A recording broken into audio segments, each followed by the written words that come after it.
చంద్రబాబు నాయుడు నువ్వు మీ భార్యకి చెప్పు, ఆ అమ్మకు చెప్పు.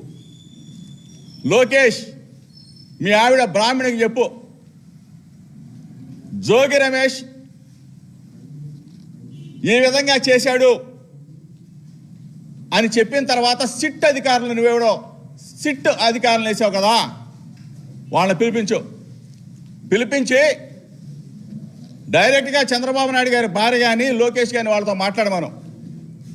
మాట్లాడిన తర్వాత చంద్రబాబు నాయుడు గారి భార్య కానీ లోకేష్ భార్య కానీ ఒకటే చెప్తుంది, అరే బుద్ధి తక్కువ వాళ్ళరా,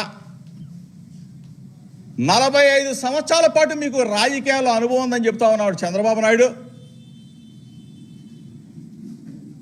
మనకి కుటుంబం ఉంది, జోగి రమేష్కి కుటుంబం ఉంది.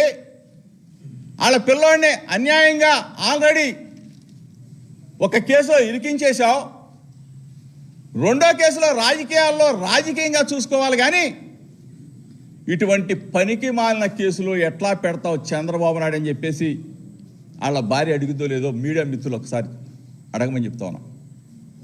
లోకేష్ని బ్రాహ్మణి అడిగితో లేదో ఒకసారి మీడియా మిత్రుల ద్వారా అడగమని చెప్తా ఉన్నా. చంద్రబాబు నాయుడు దీని మీద స్పందించాలా. నేను నా భార్య బిడ్డలతో వస్తా చంద్రబాబు నాయుడు, నువ్వు నీ దైవం వెంకటేశ్వర స్వామి సన్నిధిలో, తిరుపతి వెంకన్న సన్నిధిలో నీ కుటుంబ సభ్యులతో వచ్చి జోగి రమేష్ అక్రమ మద్యంలో నిందితుడు అని చెప్పేసి నువ్వు గాన ఒప్పుకుంటే,